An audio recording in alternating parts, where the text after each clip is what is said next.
ऋग्वेद में अश्विनी कुमारों को देवताओं के वैद्य कहा गया है। नासत्य और दस्त्र वे दिव्य चिकित्सा, आरोग्य, आयु और करुणा के प्रतीक माने जाते हैं। आज के इस विशेष अवसर पर सभी के उत्तम स्वास्थ्य और मंगल की कामना करें।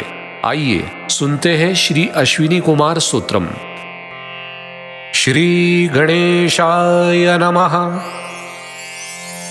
अश्विनौ देववैद्यौ च दिव्यौ लोकहितावहौ आरोग्यं बलसम्पत्तिं ददातं नौ नमोऽस्तु वां।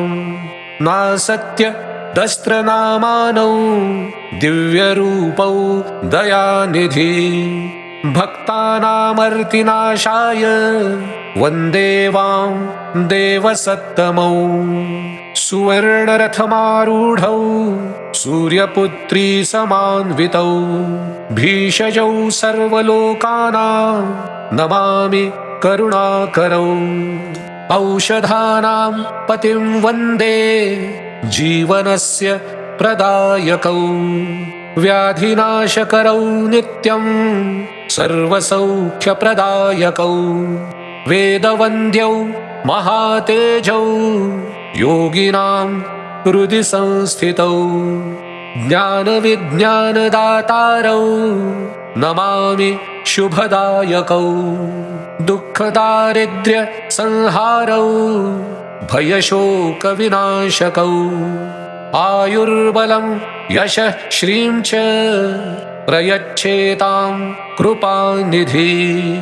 सर्वरोगहरौ दिव्यौ अमृतस्य प्रदायकौ सुप्रसन्नौ सदा भूत्वा पालयेतां जगत्त्रयं। विद्यां बुद्धिं धृतिं लक्ष्मीं आरोग्यं च प्रयच्छतं सर्वभूतहितार्थाय नमो अश्विनी कुमारकौ। यः पठेत् श्रद्धया भक्त्या स्तोत्रमेतत् समाहितः तस्यारोग्यं सुखं दीर्घमायुः सिद्धिर्भवेत् ध्रुवम्।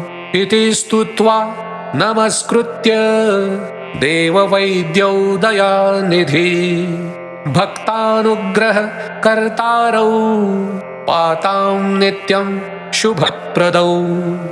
इति श्री अश्विनी कुमार स्तोत्रम संपूर्णम्।